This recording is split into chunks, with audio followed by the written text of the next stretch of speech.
Okay, so we're here now at intermission with my dear friend and colleague Anton Nel, who you just heard play the whammy out of the Gershwin Rhapsody in Blue. So I can't thank you enough, Anton, for doing this. Well, we're a team, we've done so many things together, and it's always so much fun to work together. Well, we've had a great time, and we're going to keep our little act going here, I think, for a while. We've already got some plans to do things in the future. So, but we're recording this obviously on Friday before our dress rehearsal, and you and I have had a chance to do this piece together, just this version of it, as a matter of fact. Don Hunsberger's wonderful setting based on the Ferdy Grothe original. We did it in Dallas last year. Mm-hmm. And I know you've played this in a lot of other situations before. So can you just talk about the differences? Well, the thing about this piece that it's such a winner to begin with, and the piano plays so much of the time, and so I think a variety of orchestrations really work for it. Sure. I have a lot of fun playing this particular one with you. I really enjoy it so much. I have actually, believe it or not, never played it with a full symphony orchestra. The only other time I played it before we've done it together is with a jazz band. Oh, yeah. And I still remember vividly showing up at the first rehearsal having learned the wrong version. That is my most memorable moment of that piece ever. But no, I like it in any kind of way. I mean, it's just fun from beginning to end. It is. In a way, it's a problematic piece in some ways, because there's some things about it that don't make sense from a formal sense, but yet it just works, and you can't explain why it works, but it does. The melodies are beautiful, the big tune, of course, that everyone knows, but it's just wonderful music, start to finish. There's no doubt about it. Yes, and his writing for the piano is wonderful, and as you say, it is absolutely instantly recognizable by anything from the first thing that the clarinet does, to the big tune. And I think it's a good piece. I think it often gets a bad rap for being a little bit bitty, but it is a rhapsody. That's why it has that title. So. Right, that's exactly right.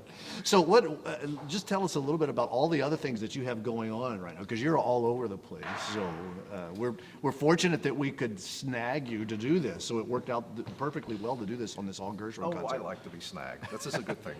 No, this year is pretty typical for me. There's a whole lot of orchestral engagements at recitals and chamber music. During the year, more in the US than overseas. Sure. And also what I've been doing a lot more of recently is I've also been playing a lot of early instruments. I've been playing some harpsichord quite a bit. I've got some Bach concertos coming up with early music group.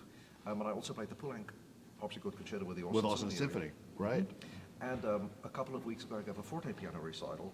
And so I'm getting more interested in this as something to do on the side, because not that I don't love playing the piano anymore, because I do. I just feel that it rounds me out more, and so the years are getting interesting. There's just a variety of different things going on at the seminar, and of course plus teaching, a lot of master classes everywhere and so on as well.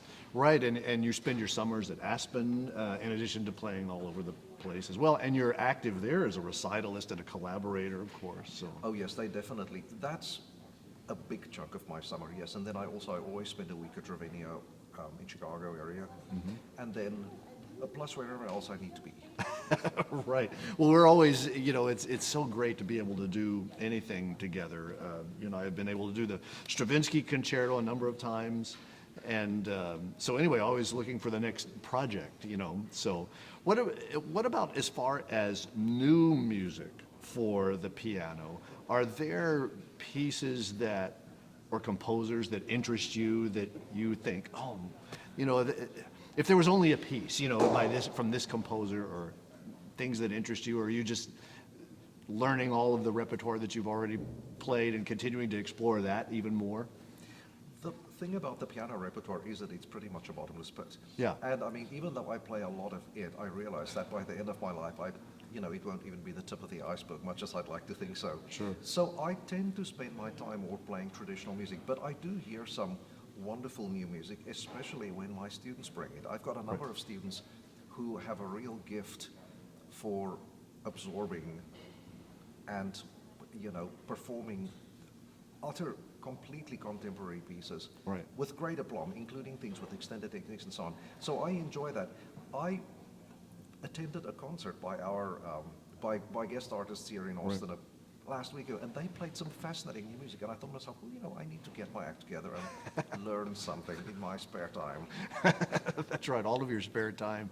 Just tell us a little bit, I mean, because many people are familiar with it, but some people aren't. Your early background, you obviously, you came from South Africa, you started playing at an early age, so who were your first teachers? How did you get into this racket? Well, actually, I grew up on a farm, and there was always music in my home. Everybody on my mom's side took piano lessons or played the piano, and so I was very attracted to it. I actually did not start taking lessons until I was 10. Ah, But I sort of, things went quickly. I started to play with orchestra when I was 12, and by the time I was 14, I was playing professionally. right. You know, I had an incredible teacher in South Africa before I came to the US. He had had a big European career. He was almost 80 when I went to study with him. But this is a person who studied with Theodore Leschetitsky, who was a Liszt student, you know, Wow, who studied yeah. with Czerny, who studied with Beethoven. So that line is there. Right. He knew Debussy and Ravel and Britten. He had music in his house with Ravel's writing in it, kind Wow. of thing. So as a young person, this was incredibly impressive. And so as a mentor for somebody starting out, I was just very, very It's lucky. fantastic, yeah. Yes. That's great. So when I came to the States when I was 20 or 21, I was really prepared because I'd already had a lot of experience playing and also had been to Europe and so on. But the foundation was laid. And so when I came here, no steps backward needed to be taken. Right. And I just, could go right on. Sure. Very, very lucky. Well, so did you, I know that, did you go to school at Cincinnati? Is that where you? I did. I did. I went to graduate school there, and I had two Right. fantastic teachers there, Bela Shiki, Hungarian, and Frank Weinstock. Both of them are still Right. in the States, and I see them. And then, I've always been interested, I think partly because of my background, to continue the teaching legacy. Right. And so I started to teach here. I think I was 23 or 24. This was a long time ago. Right.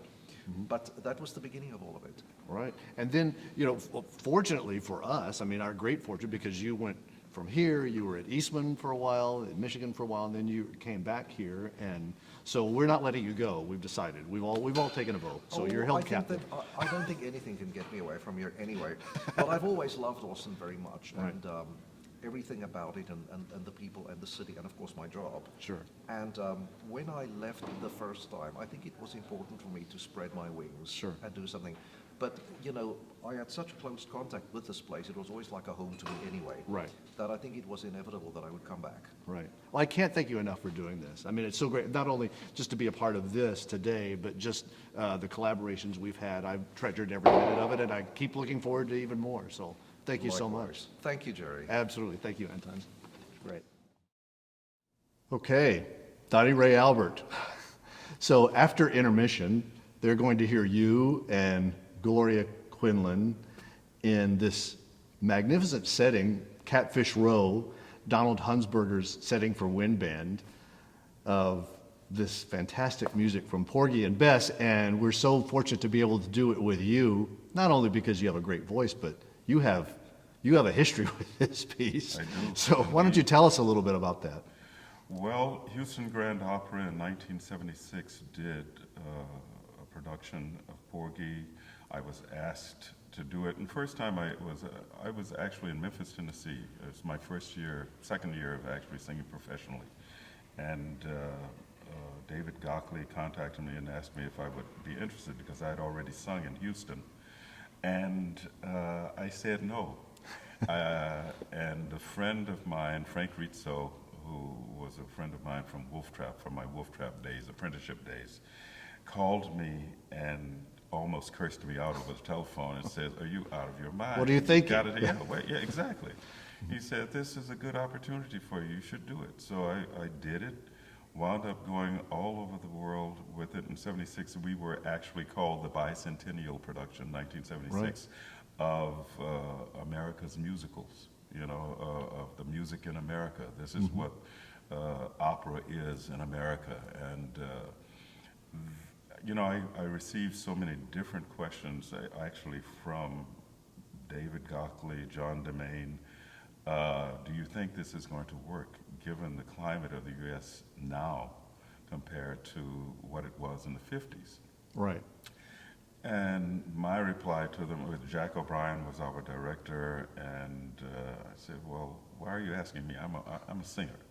I'm going to sing the music. I'm going to perform it as best I can. And I said, yes, if it's done right, it will be accepted by the masses because it has somewhat of well, it does have, if you read the novel, which I had to read the play and understand the differences between that and the actual setting of the opera. Right. When you put it in context of the opera, you see how much was left out of the play. Right. How politically, given the times and the climate of the play, compared to given the times of when Gershwin actually goes to the islands and find out what the dialect is about and listening to what the people are saying and reading the Hayward novel. I think that he got a very good, he became very conscious of the climate of whatever was going on socially. And so he somewhat makes, not a caricature, but some funny gestures about Sure. all of that and the way people reacted to, between the Anglos and the blacks of the time and stuff like that. So those were issues that were concerning to the powers that be, Right. Houston at the time.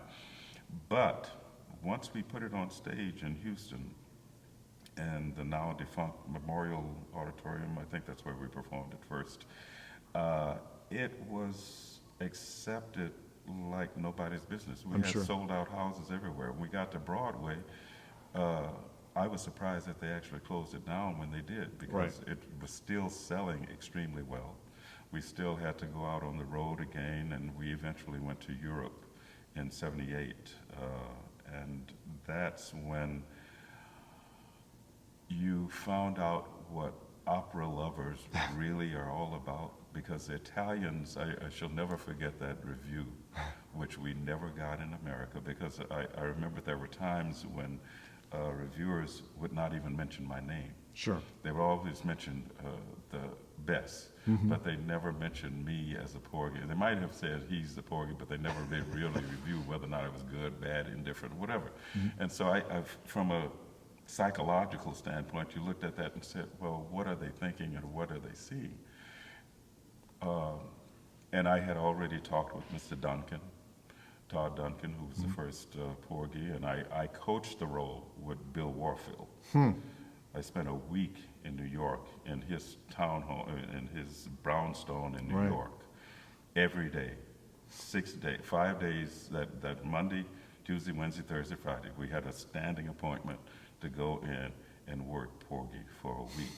So by the time I finished working with him in that week, I knew the role I'm sure. extremely well before I went to Houston. And But you had not done it at that point. had You had not never done it, no, Yeah. because after Houston offered it to me, I said, I got to learn this thing. And so I knew from other students of Mr. Duncan that Mr. Duncan could be tough on you. Sure. And it was a blessing for me to have known and met Bill Warfield. And so I went and asked him if it would be okay, and I spent the time with him. And the last day, I sang through the whole thing, and he was sitting at the table weeping. And I thought to myself, was it that bad? I said, oh my God, what have I done? And he didn't say much. He just said, okay. Because he told me so many stories. Right. It's hard for me to recapture the stories of the thousands of performances of it that he had done Sure. in his life. And then after meeting Mr. Duncan, eventually, after we had been out on the road for about 2 or 3 months, I met Mr. Duncan. He did the intermission talk at Wolf Trap, when we were at Wolf Trap. After that performance, I met him on stage because there was a big reception. And he came over to me and said, son, you cover this stage like a marathon runner. He said, once that girl comes out in that red dress, nobody's paying attention to you. I said, what are you talking about? He said, you have to talk to the directors, slow it down a bit because you're going to be doing this a lot, Yeah. you know, and so just you have to buy what you're doing. And as large and as wide as Wolf Trap stage was, Right. it was, you know, I was playing to the stage. Sure. You know, you got to play. You can't because you look like an ant on stage and Right. all of this That big, huge stuff. yeah, around. venue. So that was good advice from Mr. Duncan.